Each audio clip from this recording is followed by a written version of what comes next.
Hi everyone, Mustard here, the internet's busiest music nerd.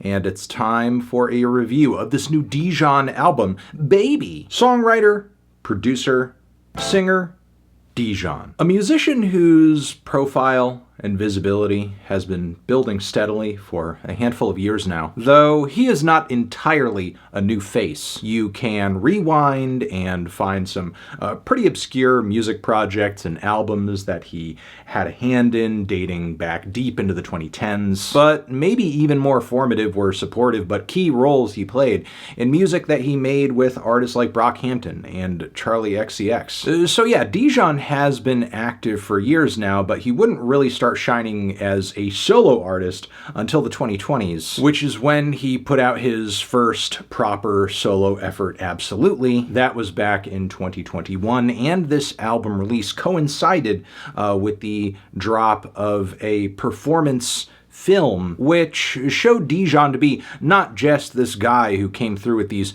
creative fusions of alternative R&B and neo-soul and bedroom pop, but also a passionate performer who half the time in this visual looked like he was channeling spirits and, just losing his mind. So as a result of all this, Dijon quickly became, in the eyes of many, very kind of hot and must-watch artist, and he's been taking the development of his career and his next album here pretty slowly since then, and reveling in many successes along the way, with some killer live shows, a memorable Jimmy Fallon performance appearance, a Barack Obama playlist nod, feature on the latest Bon Iver project, and most recently, many feature, writer, and producer credits on the new Justin Bieber Swag album. A record whose sound and style overall is just so indebted to not just Dijon's sound, but also that of his closest and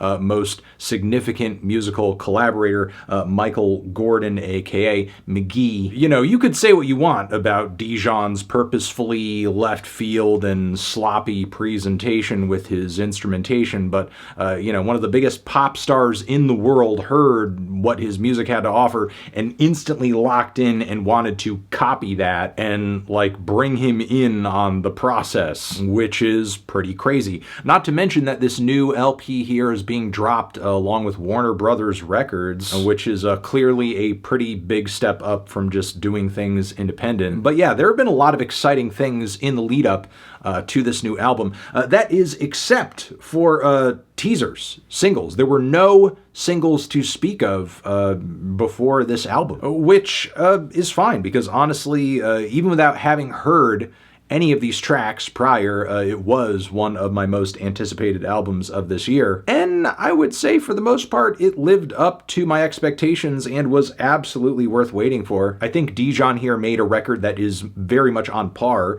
with his last, and he did so without necessarily cleaning up his sound too much or making it have more of a commercial appeal than it needed to have. Because the songwriting and the layers and the instrumentals on this LP are definitely brighter and punchier than they were on Absolutely, but by that same token, Baby feels like every bit as much of a vibe, because while there absolutely are quite a few highlights to be had in this track list, very few songs feel like so singular that you could snip them out of the context of the record and they would sound just as significant and powerful, because this project really does feel like a tapestry of different rough ideas and motifs sometimes, or maybe like an all-encompassing performance art piece a la Frank Ocean Endless, but with a twist of D'Angelo and the Vanguard, weirdo neo-soul, and some flashes of late 80s, early 90s Michael Jackson as well. But the common thread through all of these ideas and sounds and influences continues to be like that very specific brand of Dijon madness that leaves a lot of these ideas sounding very disheveled and explosive and a little unhinged.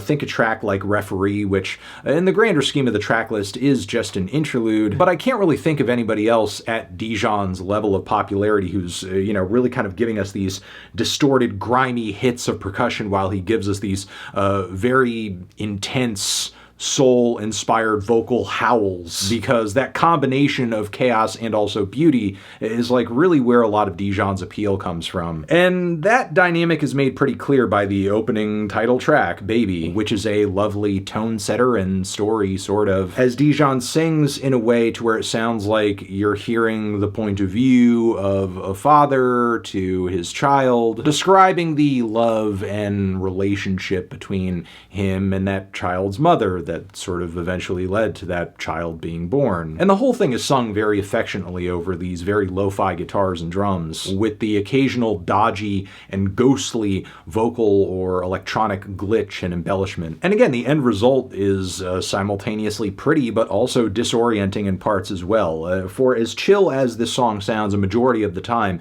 it never fully feels settled or complete. Like there's still a lot of bits of meat missing from the skeleton, or gaps to kind of fill in. But the more I listen to a track like this, the clearer it becomes. Like that demo type quality is so intentional, as each detail feels like so methodically placed, or at the very least gone over afterwards and left in or taken out, depending on what kind of quality it adds to the song. This track is followed up by the even more vibrant and catchy Another Baby, which brings some of those very big Michael Jackson vibes that I was talking about earlier. And yeah, all that comes through on the instrumental flourishes, the vocal inflections, and there's a vaguely 80s sheen to all the instrumentation on the track too. But as sweet and as accessible as this song is, I also love just how chaotic and mysterious it all sounds. There's something kind of uncanny about all of it, or maybe even hypnagogic, as some would say, with its kind of weird, nostalgic vibe. But no matter how many weird effects or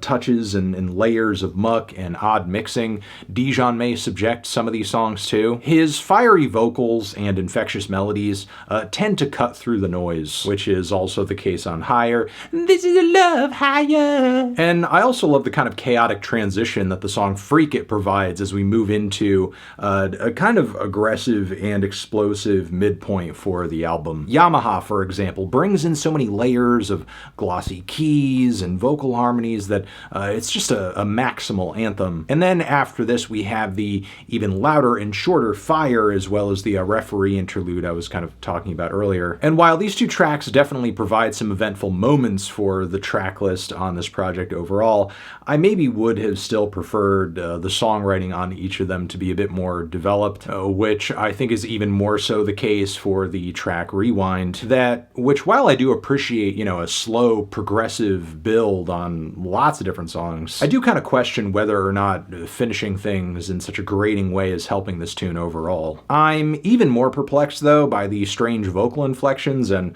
occasional screeches that pepper a lot of the song My Man, which I really do think prevent the song from finding its footing at any point, as Dijon singing and again screaming like really drowns out a majority of everything happening in the mix, to the point where I can barely make out the chords and phrasing the keys are doing much of the time, much less the skeletal percussion further back behind that. At least the album ends pretty strong, starting with the song Automatic, which to my ears, out of the entire track list, has the biggest single potential, as the track is just pure pop bliss with these really heavy, intense hits and samples from what I guess is like a RZA and ODB freestyle, peppering much of the track. And again, despite like those horn and drum hits being so loud, they fit into the song itself really well and provide just like a very attention-grabbing backbone for what would otherwise be a beautiful but still very mellow song. And then after this, we have a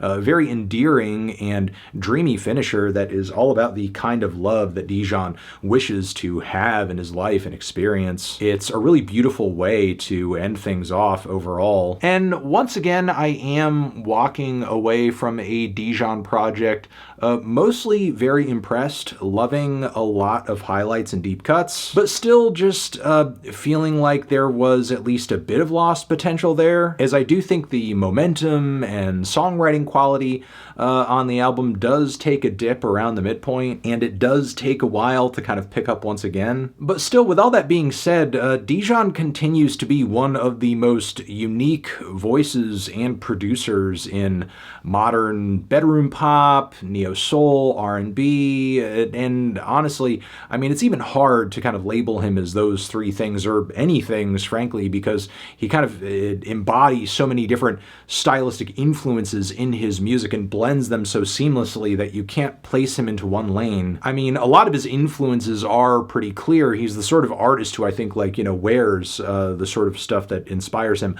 on his sleeve, but his sound and style are certainly not indebted to any one, two, or three artists. Like, the guy has a very versatile palette for sure. But yeah, I just think some of his songcraft and song focus could use a bit more retooling here and there. But outside of that, very respectable follow-up record that for sure I foresee grabbing just as much attention as his debut, which is why I'm feeling a strong 7 to a light 8 on it. Transition, have you given this album a listen? Did you love it? Did you hate it? What would you rate it? You're the best, you're the best. What should I review next? Hit the like if you like. Please subscribe and please don't cry. Hit the bell as well. Over here next to my head is another video that you can check out. Hit that up or a link to subscribe to the channel. Anthony Fantano, Dijon, forever